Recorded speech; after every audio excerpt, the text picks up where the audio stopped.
आज हम लोग पीरियोडिक प्रॉपर्टीज़ के अंतर्गत एप्लीकेशन ऑफ आयोनाइजेशन इंथैल्पी देखेंगे। हम लोग इसके पहले वाले वीडियो में आयोनाइजेशन इंथैल्पी पढ़े थे। अब ये देखते हैं कि आयोनाइजेशन इंथैल्पी के एप्लीकेशन क्या हैं। बहुत सारे ऐसे प्रॉपर्टीज़ हैं जो आयोनाइजेशन इंथैल्पी पे डिपेंडेंट होते हैं। वो सारे के सारे properties application of ionisation enthalpy में आ जाते हैं। तो सबसे पहला जो प्रॉपर्टीज़ होगा इसको हम लोग नाम देते हैं मेटालिक प्रॉपर्टीज़। मेटालिक प्रॉपर्टीज़ ये डिपेंडेंट होता है किस पर? आयोनाइजेशन इंथैल्पी पे डिपेंडेंट होता है। ये देखते हैं कि किस तरह से ये आयोनाइजेशन इंथैल्पी पे डिपेंडेंट होता है। हम लोग एक टर्म जानते हैं मेटल, और ये कहते हैं कि मेटल जो केटायन का निर्माण आसानी से कर लेता है, या सीधा ये कह सकते हो कि सीधा ये जानते हो कि मेटल फॉर्म्स केटायन इजीली। अब देखिए जितने भी मेटल हैं सब लगभग समान तरह से केटायन का फॉर्मेशन नहीं करेंगे।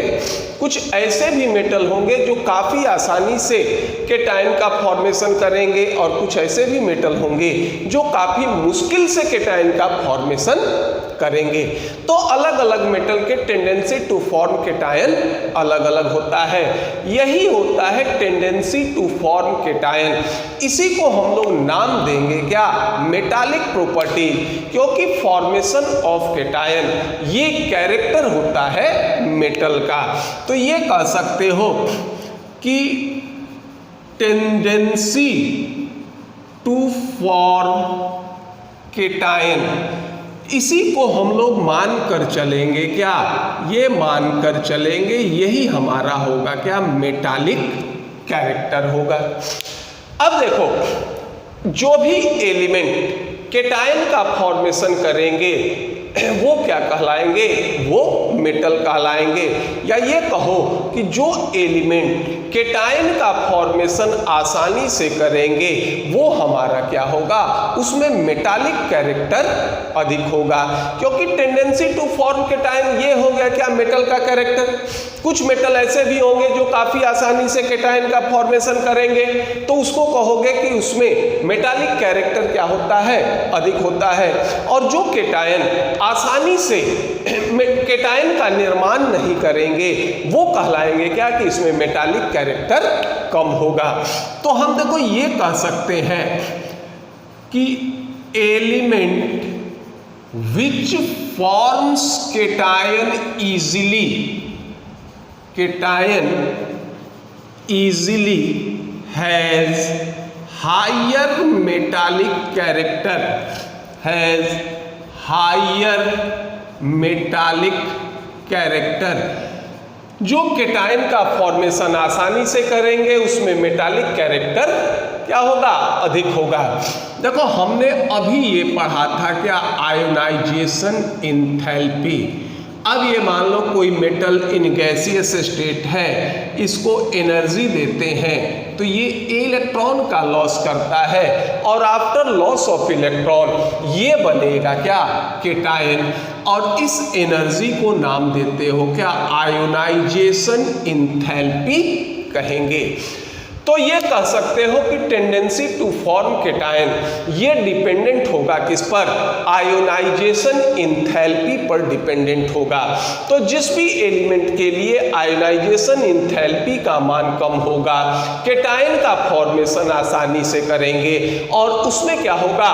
मेटालिक कैरेक्टर अधिक होगा। अब इसमें अगर आयोनाइजेशन इंथैल्पी को अगर इंक्लूड कर दो तो ये स्टेटमेंट हो जाएगा कि element which has higher value of ionisation enthalpy forms cation easily, forms cation easily, has higher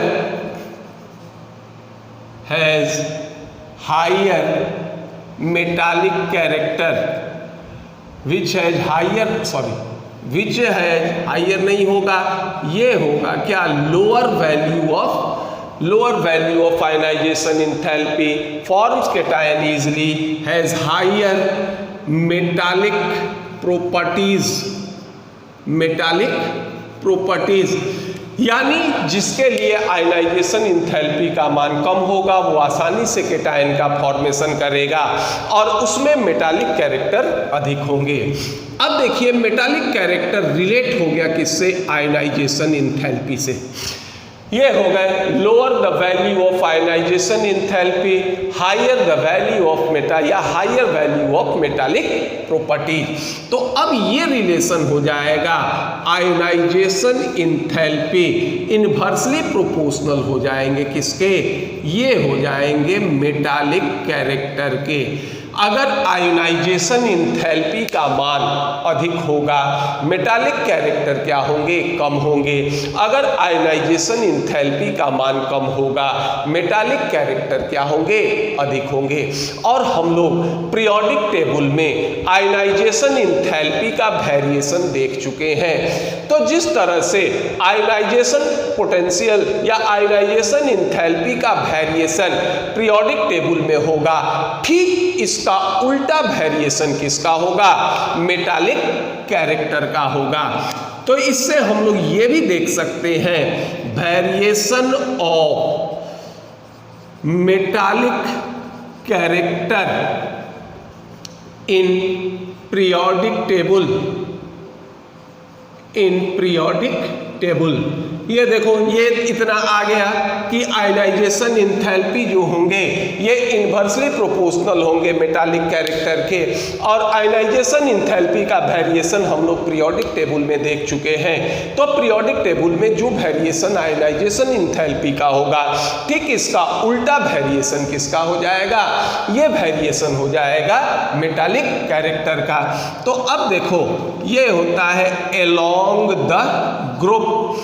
ये देखिए ग्रुप में अगर हम टॉप टू बॉटम चलते हैं तो आयनाइजेशन इंथैल्पी का मान क्या होगा, घटेगा। तो ग्रुप में ऊपर से नीचे चलोगे तो मेटालिक प्रॉपर्टीज इंक्रीज करेंगे। तो ये हो जाएगा आपका क्या, मेटालिक प्रॉपर्टीज इंक्रीजेस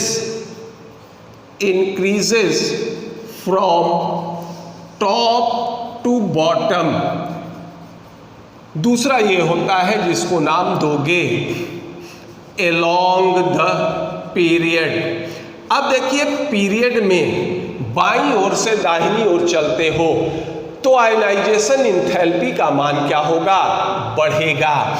तो मेटालिक प्रॉपर्टीज क्या होंगे, देखिए ये होंगे मेटालिक प्रॉपर्टीज क्या होगा, decreases from left to right. यानी पीरियड में मेटालिक प्रॉपर्टीज बाईं ओर से दाहिनी ओर चलोगे तो क्या होगा, ये घटेगा, और ग्रुप में ऊपर से नीचे चलोगे तो इसमें मेटालिक प्रॉपर्टीज जो होंगे ये क्या होंगे, ये बढ़ेंगे। अब ये है कि देखिए कोई भी मेटल पूर्ण रूप, कोई भी एलिमेंट ये कहो कि पूर्ण रूप से, यानी इसमें ये 100% मेटालिक कैरेक्टर है या 100% नॉन मेटालिक कैरेक्टर है, ये चीज संभव नहीं है। मान लो हम ये कहते हैं कि गैस हमारे नॉन मेटल है, लेकिन नॉन मेटल से भी अगर हम चाहें तो इलेक्ट्रॉन क्या कर सकते हैं, निकाल कर इसके मेटालिक कैरेक्टर को इंडिकेट कर सकते हैं। जैसे हम डिस्चार्ज ट्यूब में हाइड्रोजन गैस लिए और उसमें कैथोड रेज प्रवाहित कर दो, एक्स रेज प्रवाहित कर दो, तो ये पाओगे कि हाइड्रोजन गैस भी आयोनाइज हो गए। ये भी मेटालिक कैरेक्टर क्या करेंगे, शो करेंगे।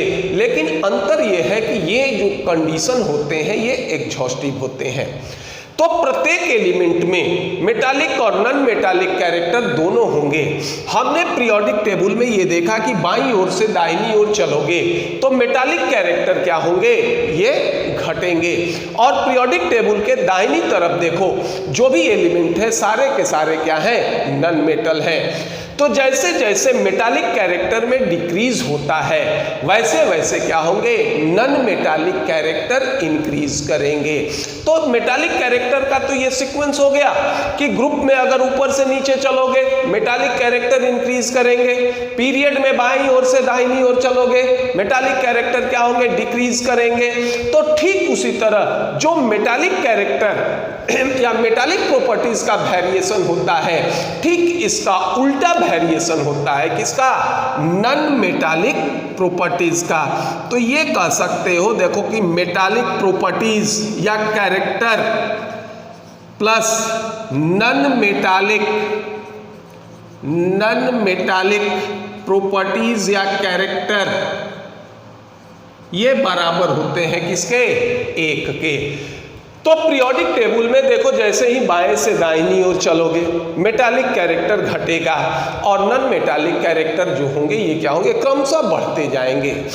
एक स्थान ऐसा भी आ सकता है जहां पर मेटालिक कैरेक्टर और नॉन मेटालिक कैरेक्टर दोनों जो होंगे ये क्या होंगे, ट्रांजिट करेंगे, यानी इनमें मेटालिक कैरेक्टर भी होगा और नॉन मेटालिक कैरेक्टर भी होगा।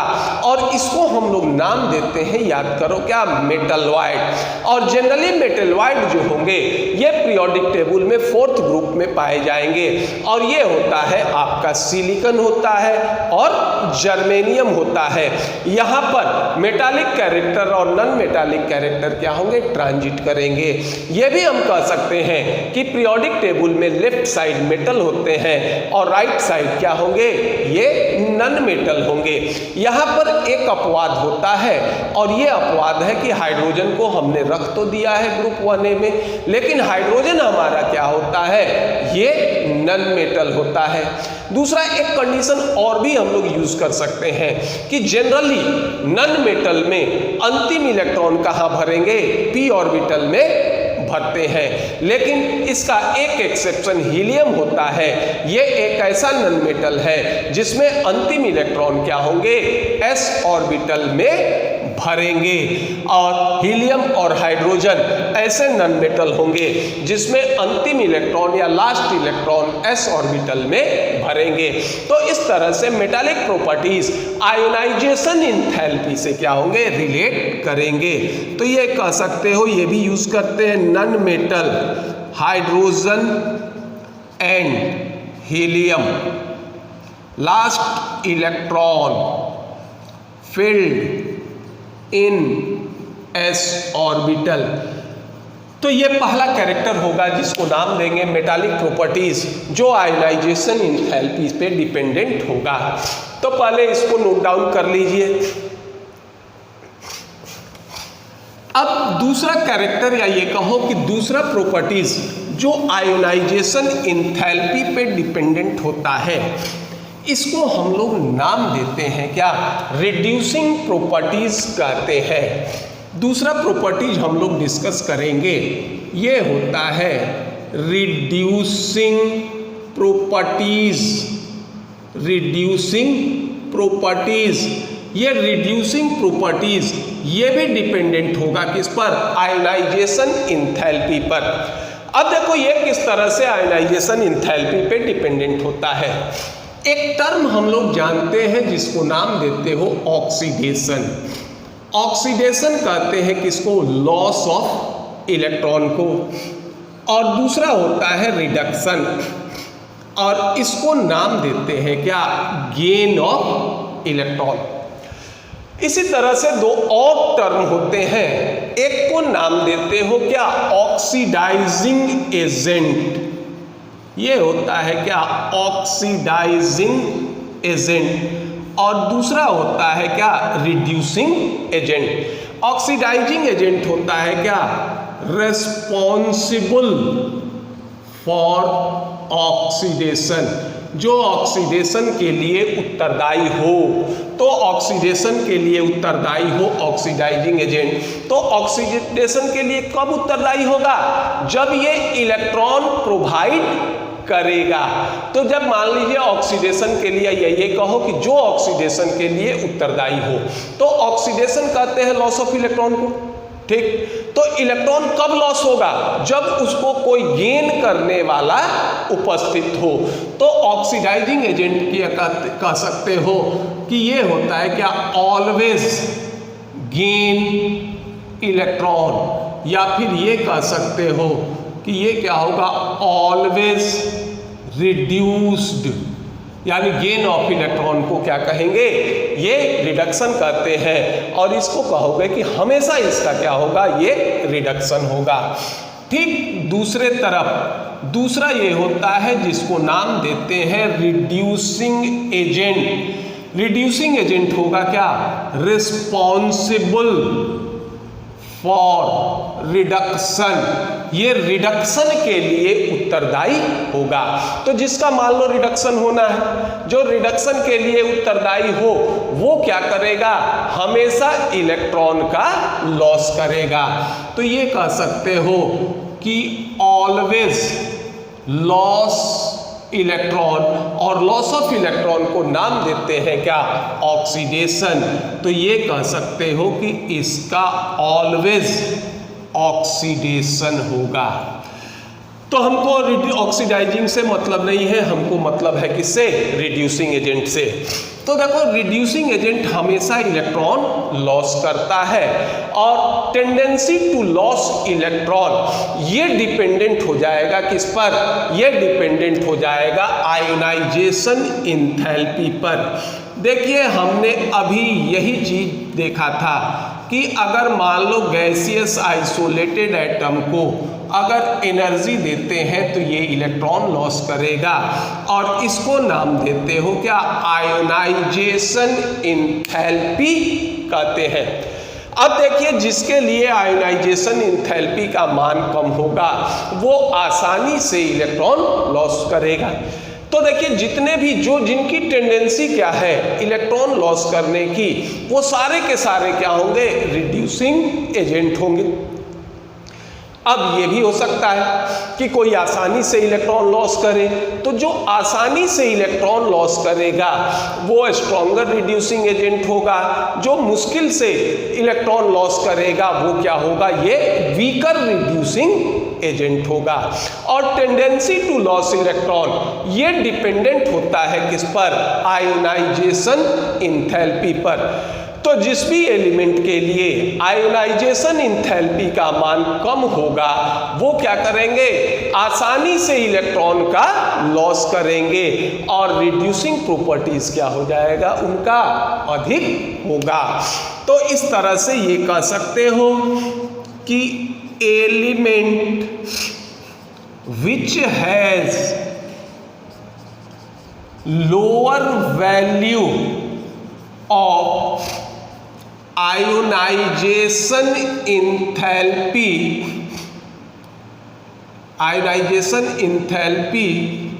loss electron easily and has higher reducing properties। यानी हम लोगों ने ये कहा कि जिसके आयनाइजेशन इंथैल्पी का मान कम होगा, इलेक्ट्रॉन का लॉस आसानी से करेगा, और रिड्यूसिंग प्रॉपर्टीज क्या होंगे, अधिक होंगे। तो अब देखिए एक बार को फिर आयोनाइजेशन इंथैल्पी रिड्यूसिंग प्रॉपर्टीज से रिलेट हो गया, यानी lower value of ionisation enthalpy, higher value of reducing properties. तो रिड्यूसिंग प्रॉपर्टीज आयोनाइजेशन इंथैल्पी का क्या होगा, इनवर्सली प्रोपोर्शनल होगा। तो ये कह सकते हो, देखो ionisation enthalpy inversely proportional to क्या हो जाएंगे, रिड्यूसिंग प्रॉपर्टीज हो जाएंगे। और इस तरह से हम लोग आयोनाइजेशन इंथैल्पी का वेरिएशन पीरियोडिक टेबल में देख चुके हैं। तो जिस तरह से पीरियोडिक टेबल में आयनाइजेशन इंथैल्पी का वेरिएशन होता है, ठीक इसका उल्टा वेरिएशन किसका होगा? रिड्यूसिंग प्रॉपर्टीज का होगा। ग्रुप में अगर ऊपर से नीचे चलते हैं तो आयनाइजेशन इंथैल्पी का मान क्या होता है? घटता है। तो ग्रुप में अगर ऊपर से नीचे चलोगे तो रिड्यूसिंग प्रॉपर्टीज क्या होगा? बढ़ेगा। तो ये कह सकते हैं कि अलोंग ग्रुप रिड्यूसिंग प्रॉपर्टीज, ये कह सकते हो कि reducing properties increases from top to bottom. और दूसरा ये हो जाएगा आपका अलोंग द पीरियड में देखिए बाईं ओर से दाहिनी ओर चलोगे, आयनाइजेशन इंथैल्पी का मान बढ़ेगा, रिड्यूसिंग प्रॉपर्टीज क्या होंगे? ये डिक्रीज करेंगे। तो ये कह सकते हो कि सीधा ये कहोगे कि reducing properties decreases from left to right in period. और इस तरह से रिड्यूसिंग प्रॉपर्टीज का वेरिएशन पीरियोडिक टेबल में देखेंगे। अब यहाँ एक चीज और देखो, जो भी एलिमेंट है सिर्फ इनर्ट गैस को छोड़ दो तो सबके आउटर सेल्स में क्या होंगे? 8 से कम इलेक्ट्रॉन होंगे। टेंडेंसी क्या है? 8 इलेक्ट्रॉन प्राप्त करने की। वैलेंस ऑर्बिट या आयतन कक्ष में जो इलेक्ट्रॉन है ये ग्रुप नंबर को इंडिकेट करते हैं। प्रत्येक एलिमेंट की टेंडेंसी क्या है कि ये 8 इलेक्ट्रॉन प्राप्त करें। तो देखो बाईं ओर से दाहिनी ओर अगर बढ़ोगे तो क्या देखते हो कि वैलेंस ऑर्बिट में इलेक्ट्रॉन की संख्या बढ़ेगी। प्राप्त हमको 8 करना है, जिसके पास कम है वो त्याग करके प्राप्त करेगा इनर्ट गैस का कॉन्फ़िगरेशन, जिसके पास क्या होगा? अधिक है वो क्या करेगा? गेन करके प्राप्त होगा। मान लीजिए जिसके आउटर सेल्स में 7 है वो तो 7 त्याग करेगा नहीं, वो तो 1 ग्रहण करेगा। तो जैसे जैसे बाईं ओर से दाहिनी ओर चलोगे तो टेंडेंसी टू लॉस इलेक्ट्रॉन क्या होगा? घटेगा, और टेंडेंसी टू गेन इलेक्ट्रॉन बढ़ेगा, क्योंकि पहुंचना सबको क्या है? इनर्ट गैस के कॉन्फ़िगरेशन पर है। इसलिए ऐसे कंडीशन होंगे।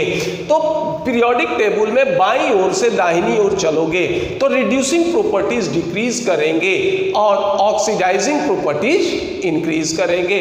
हालांकि हम लोग अभी ऑक्सीडाइजिंग प्रॉपर्टीज को इंडिकेट नहीं करेंगे। अब देखिए हमने आयनाइजेशन इंथैल्पी में ये देखा था कि सबसे लोएस्ट आयनाइजेशन इंथैल्पी का मान किसका होता है? ये सीजियम का होता है। तो सीजियम हमारा स्ट्रॉन्गेस्ट रिड्यूसिंग एजेंट होना चाहिए, लेकिन ये पाया जाता है कि लिथियम हमारा क्या होगा? सबसे स्ट्रॉन्गेस्ट रिड्यूसिंग एजेंट होगा। तो पहले इसको नोट डाउन कर लीजिए। हम लोग ये देखेंगे कि अब हमने तो ये कहा कि जिसके आयनाइजेशन इंथैल्पी का मान सबसे कम होगा वो हमारा सबसे स्ट्रॉन्गेस्ट रिड्यूसिंग एजेंट होगा, क्योंकि आयनाइजेशन इंथैल्पी और रिड्यूसिंग प्रॉपर्टीज ये दोनों एक दूसरे से क्या होंगे? ये उल्टा रिलेटेड होंगे। तो ये कह सकते हो कि ये कहो कि lowest value of ionisation enthalpy किसका होता है? CS का होता है। But lithium is the strongest reducing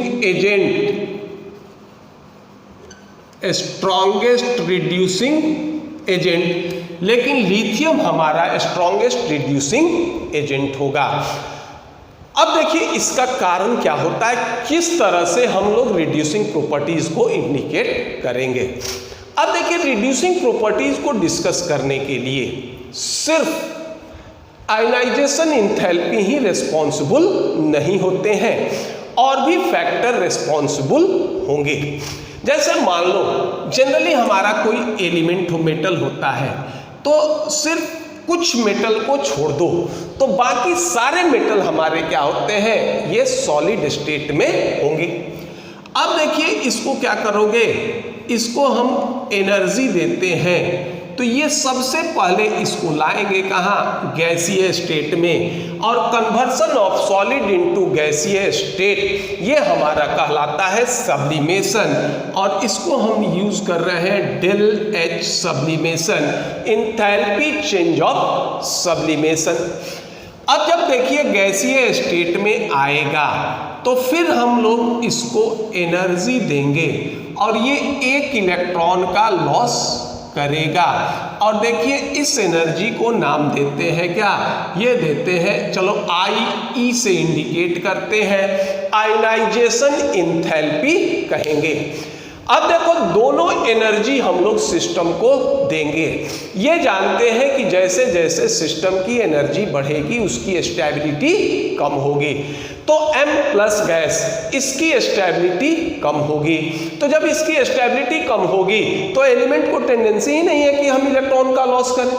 अब ये होता है क्या कि अब देखो इसको स्टेबलाइज करने के लिए M प्लस गैस, इसको हम सॉल्वेंट हमारा होता है जल, अब ये केटायन क्या होते हैं, सॉल्वेटेड होते हैं, और ये एनर्जी रिलीज करेंगे और इसको नाम दोगे डेल एच सॉल्वेशन, या अगर सॉल्वेंट हमारा जल है तो इसको हम क्या करेंगे, हाइड्रेशन एनर्जी कहेंगे। और इस स्थिति में कोई भी मेटल जो जनरली सॉलिड स्टेट में पाया जाता है इलेक्ट्रॉन का लॉस करेगा। तो रिड्यूसिंग प्रॉपर्टीज के लिए सिर्फ आयोनाइजेशन इंथैल्पी रिस्पॉन्सिबल नहीं होते, सब्लिमेशन इंथैल्पी भी रिस्पॉन्सिबल होंगे, आयोनाइजेशन इंथैल्पी भी रिस्पॉन्सिबल होंगे, और सॉल्वेशन इंथैल्पी भी रिस्पॉन्सिबल होंगे।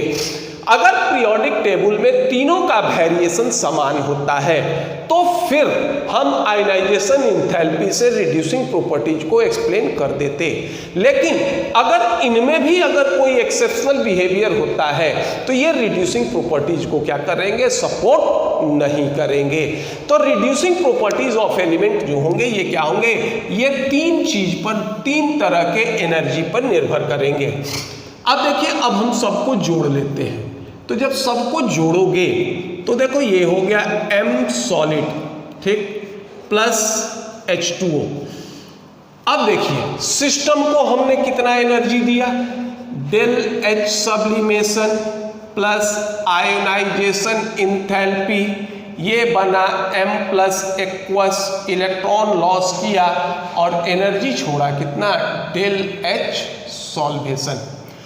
अब इस सारे एनर्जी को जोड़ दो, तो सारे एनर्जी को जोड़ो तो हम ये लिख रहे हैं क्या, डेल H टोटल, तो ये होगा del H sublimation plus ionisation enthalpy plus del H solvation, इतने ही एनर्जी का एक्सचेंज है।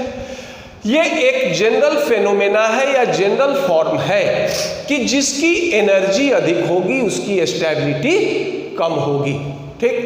अगर मान लो M प्लस एक्वस ये स्टेबल है तो ये जो होगा ये क्या होना है, डेल H टोटल का मान निगेटिव होना है, तभी कोई भी एलिमेंट इलेक्ट्रॉन का लॉस करेगा। तो ये कह सकते हो कि if value of del H total ये क्या हो, निगेटिव हो, then any element loss electron, अगर डेल H टोटल का मान निगेटिव होता है तभी कोई एलिमेंट क्या करेंगे, इलेक्ट्रॉन का लॉस करेंगे, अन्यथा ये इलेक्ट्रॉन का लॉस नहीं करेगा। अब ये होता है कि साइन में, एनर्जी के साइन में कुछ कन्वेंशन होते हैं और ये कन्वेंशन ये होगा कि अगर हम सिस्टम को एनर्जी देते हैं तो वो साइन होता है पॉजिटिव, और अगर एनर्जी सिस्टम सराउंडिंग को देता है तो ये होता है हमारा क्या, ये साइन निगेटिव होता है। तो देखो डेल एच सब्लिमेशन और आयनाइजेशन इंथैल्पी, ये हमारा क्या होता है, ये हम सिस्टम को देते हैं। तो जब हम ये सिस्टम को देते हैं तो इसकी एनर्जी क्या होगी, इसका साइन होगा क्या, ये हो जाएगा पॉजिटिव, और इसका साइन क्या हो जाएगा, ये हो जाएगा निगेटिव। तो डेल एच टोटल का मान निगेटिव होने के लिए जरूरी है क्या, ये होगा del H sublimation plus ionisation enthalpy. इसका भी देखिए, ये हमने सिस्टम को दिया तो ये भी साइन पॉजिटिव होता है, ये भी साइन क्या होगा, पॉजिटिव होगा। अब ये है डेल एच सॉल्वेशन, इसका साइन होता है क्या, निगेटिव। तो अगर मान लो डेल एच सॉल्वेशन का मान अधिक होता है तो किससे, del H sublimation plus ionisation enthalpy से, तब क्या होगा, देन डेल एच टोटल हमारा क्या हो जाएगा, निगेटिव होगा, और तभी कोई एलिमेंट इलेक्ट्रॉन का लॉस करेगा। और दूसरा कंडीशन ये था कि जैसे जैसे ये हो जाएगा value of del H total is more negative, tendency to loss electron, tendency to loss electron increases and reducing properties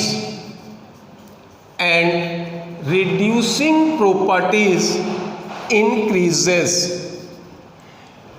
अब पहले इसको नोट डाउन कर लीजिए। ये देखिए, ये था डेल एच टोटल, ये जब निगेटिव होगा तो कोई भी एलिमेंट इलेक्ट्रॉन का लॉस करेगा।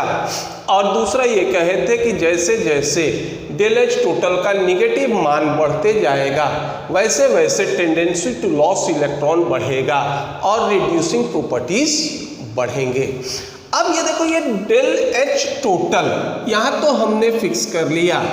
देखिए डेल एच टोटल ये बराबर होता था किसके, ये बराबर होता था कि enthalpy change of sublimation energy plus ये होता था आयोनाइजेशन इंथैल्पी प्लस ये था आपका डेल एच सॉल्वेशन, यानी enthalpy change of solvation energy.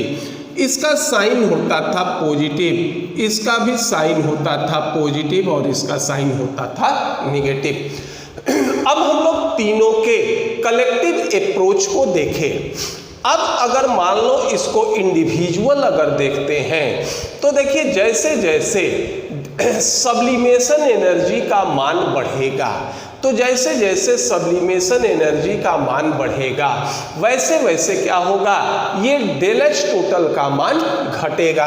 और इसको इस तरह से भी देख लीजिए, ये था हमारा del H sublimation plus ionisation enthalpy, इसका मान कम होना चाहिए, और डेल एच सॉल्वेशन का मान अधिक होना चाहिए, तभी कोई एलिमेंट इलेक्ट्रॉन का लॉस करेगा।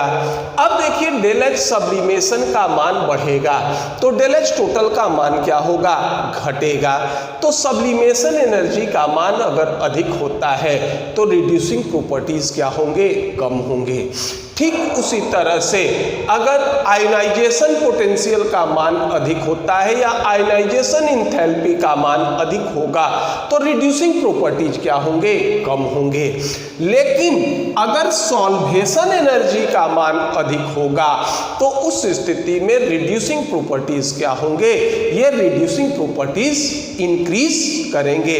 तो अगर इनके फैक्टर को हम लोग सेपरेट करते हैं, इंडिविजुअल देखते हैं, तो ये भी कह सकते हो, सीधा ये कहोगे कि रिड्यूसिंग प्रॉपर्टीज ये इन्वर्सली प्रोपोर्शनल हो जाएगा किसके, ये हो जाएगा, या रिड्यूसिंग प्रॉपर्टीज इस तरह से मत लिखिए, उल्टा लिख लिए, डेल एच सब्लिमेशन ये इन्वर्सली प्रोपोर्शनल हो जाएगा किसके, रिड्यूसिंग प्रॉपर्टीज के। दूसरा यही है आयनाइजेशन इंथैल्पी, ये भी इन्वर्सली प्रोपोर्शनल हो जाएगा किसके, रिड्यूसिंग प्रॉपर्टीज के, और ये हो जाएगा आपका डेल एच सॉल्वेशन, ये डायरेक्टली प्रोपोर्शनल हो जाएगा किसके, ये हो जाएगा रिड्यूसिंग प्रॉपर्टीज के। और ये तीनों मिलकर रिड्यूसिंग प्रॉपर्टीज ऑफ एलिमेंट को डिस्कस करेंगे। In case of lithium, lithium का साइज छोटा होने के कारण इसके डेल एच सॉल्वेशन या सॉल्वेशन इंथैल्पी का मान काफ़ी अधिक होता है, जो डेल एच टोटल के मान को क्या कर देता है, ये हाईली निगेटिव कर देता है। और इसलिए लिथियम हमारा क्या होगा, स्ट्रॉन्गेस्ट रिड्यूसिंग एजेंट। तो ये होगा due to smaller size of Li plus its solvation enthalpy, its solvation enthalpy is enormously high,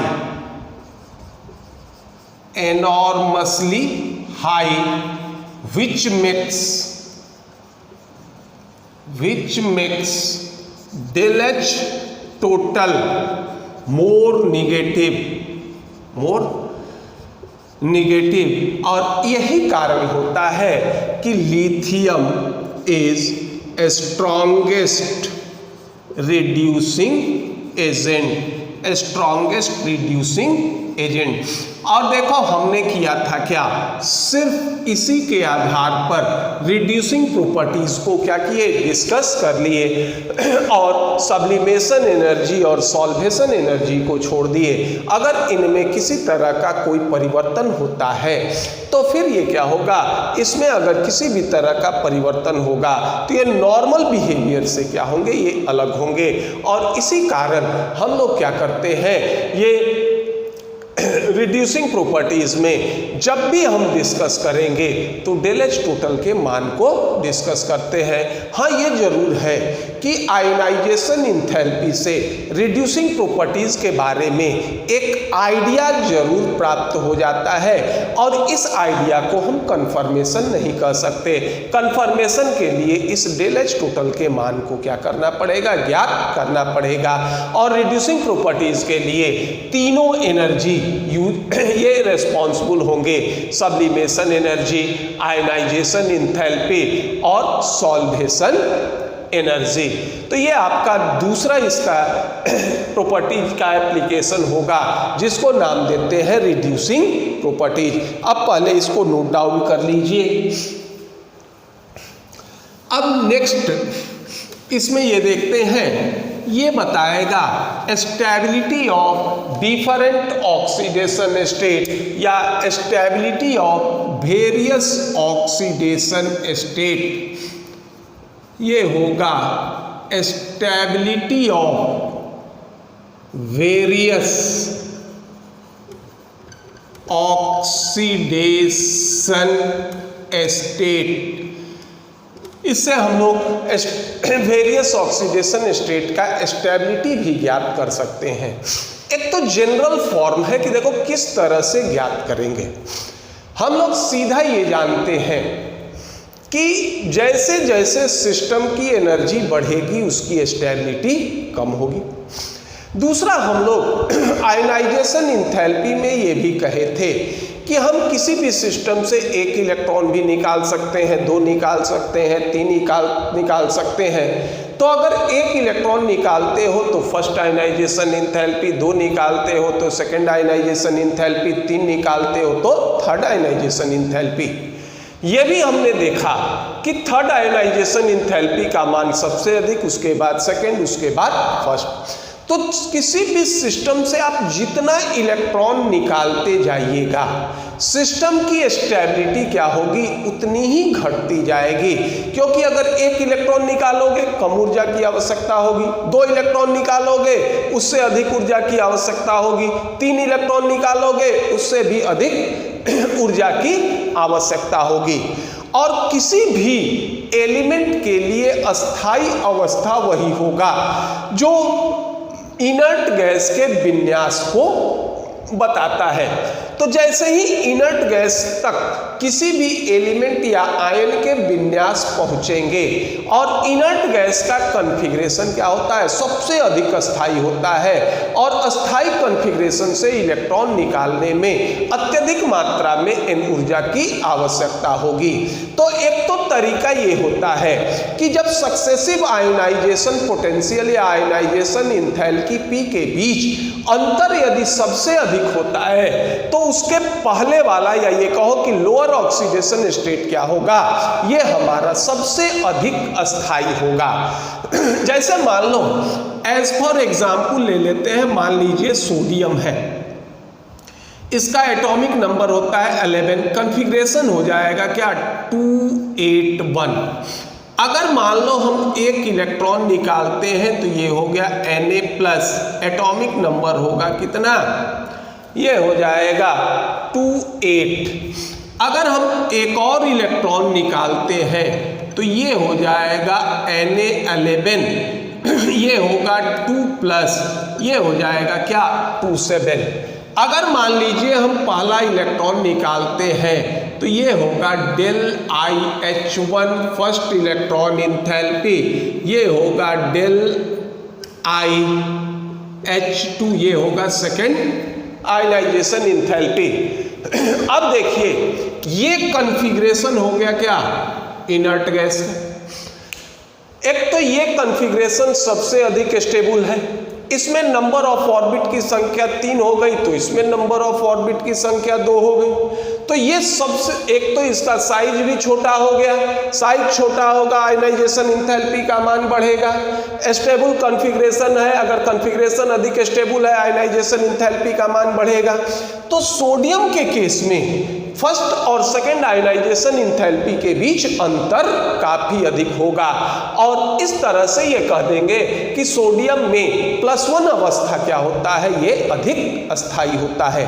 तो इसी तरह से इस आयनाइजेशन पोटेंशियल या सक्सेसिव आयनाइजेशन पोटेंशियल को एक समराइज करके एक नियम बना दिया गया है और नियम ये होता है कि यदि मान लो 2 लगातार आयोनाइजेशन एंथैल्पी के बीच अंतर यदि मान लीजिए 10 से 15 इलेक्ट्रॉन वोल्ट पर एटम का होता है तो उस स्थिति में लोअर स्टेट अस्थाई नहीं होते और अगर ये अंतर 15 इलेक्ट्रॉन वोल्ट से अधिक का होता है तो लोअर स्टेट क्या होंगे, ये अधिक अस्थाई होंगे।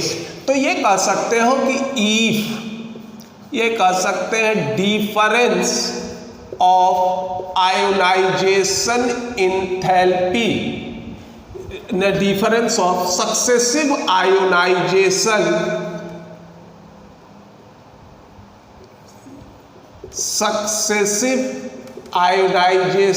एंथैल्पी इज, ये मान लीजिए 10 to 15 इलेक्ट्रॉन वोल्ट पर एटम, और एक और फॉर्म में लिख लो, ये होगा 965 to 450 किलो जूल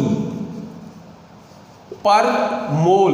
तो ये कहेंगे कि then lower oxidation state, lower oxidation state is not stable, और ये क्या होंगे, स्टेबल नहीं होंगे। If this difference, if this difference is large then lower oxidation state is stable। यानी अगर ये डिफरेंस इससे अधिक हो, यानी 15 इलेक्ट्रॉन वोल्ट पर एटम से अधिक हो, या फिर जो होगा ये 1450 किलो जूल मोल इनवर्स इससे अधिक हो, तो ये क्या होंगे, लोअर ऑक्सीडेशन स्टेट क्या होंगे, ये अधिक स्टेबल होंगे। एग्जाम्पल ले लो, ये दिया है इन केस ऑफ एल्युमिनियम, ठीक, ये होगा, ये दिया हुआ है डेल आई H1, ये हो गया डेल आई H2, ये होगा डेल आई H3 और ये होगा डेल आई H4। ये हो गया first ionisation enthalpy, second ionisation enthalpy, third ionisation enthalpy और फोर्थ आयनाइजेशन इंथैल्पी। ये है 577 kilo joule mole inverse. Second ionisation enthalpy है 1795 किलो जूल पर मोल।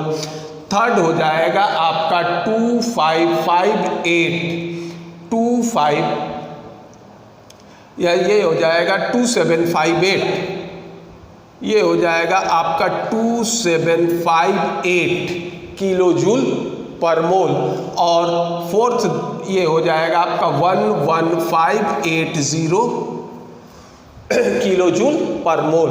तो ये कहता है कि विच ऑक्सीडेशन स्टेट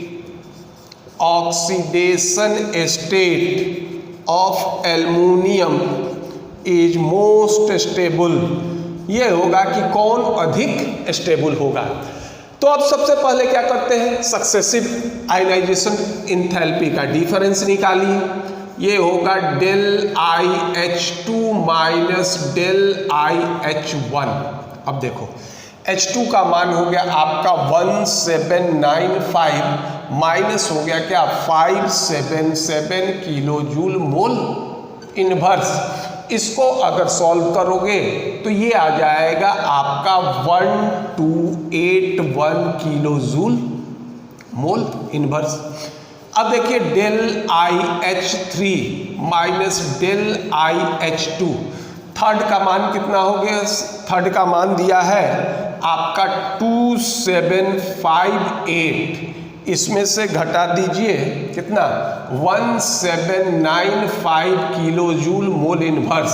अब ये घटा दो तो 8 में से 5 गया, ये हो गया 3, ये हो जाएगा आपका 15 में से 9 गया, ये हो गया कितना 6, ये हो गया 963 किलो जूल मोल इनवर्स। अब देखिए del I H4 minus del I H3, अब 4 में हो गया कितना 11580, इसमें से घटा दो कितना, ये होगा 2758 किलो जूल मोल इनवर्स। अब इसको घटाओगे तो ये आएगा आपका 8828 किलो जूल मोल इनवर्स। अब देखिए हमने कहा कि अगर मान लो डिफरेंस 1450 किलो जूल से अधिक होगा तो लोअर स्टेट अधिक स्टेबल होगा, और इससे कम होगा तो लोअर स्टेट स्टेबल नहीं होगा। अब देखिए सक्सेसिव आयनाइजेशन पोटेंशियल के डिफरेंस में फोर्थ आयनाइजेशन पोटेंशियल और थर्ड आयनाइजेशन पोटेंशियल के बीच अंतर कितना है, ये अंतर है 8828 किलो जूल पर मोल का अंतर है। और ये डिफरेंस ये आपका किससे 1458 से क्या हो जाता है, ये अधिक हो जाता है, इसलिए इसका लोअर स्टेट क्या हो जाएगा 3+, तो ये हो जाएगा Al3+ is most stable. Al3+ जो होंगे ये क्या होंगे, ये मोस्ट स्टेबल होंगे। एल्युमिनियम का +3 स्टेट अधिक स्टेबल होगा। देखो ये भी जो कहने का तरीका है वही था कि जैसे ही इनर्ट गैस का कॉन्फ़िगरेशन होगा, ये कॉन्फ़िगरेशन अधिक अस्थायी होने के कारण ये इसके आयनाइजेशन पोटेंशियल का मान या आयनाइजेशन इंथैल्पी का मान अधिक होगा। और दूसरा ये होगा कि जैसे ही ये इस स्टेट को प्राप्त करेगा और उस समय एक नंबर ऑफ ऑर्बिट में कमी होने के कारण इसके साइज भी डिक्रीज करेंगे और ये भी आयनाइजेशन इंथैल्पी को प्रमोट करेगा। तो चीज यही होता है, लेकिन इसको एक फॉर्म के रूप में हम लोग क्या करते हैं, ये समराइज कर देते हैं और ये कहते हो कि अगर इलेक्ट्रॉन वोल्ट पर एटम पर देखोगे तो अगर डिफरेंस 15 इलेक्ट्रॉन वोल्ट पर एटम से अधिक होगा तो लोअर स्टेट अधिक स्टेबल होगा, और अगर डिफरेंस 15 इलेक्ट्रॉन वोल्ट से कम होगा तो लोअर स्टेट क्या होंगे, ये कम स्टेबल होंगे। तो इस तरह से हम लोग एप्लीकेशन ऑफ आयनाइजेशन इंथैल्पीज देखे। अगर आपको ये वीडियो पसंद आए तो आप इसे लाइक कीजिए, सब्सक्राइब कीजिए। धन्यवाद।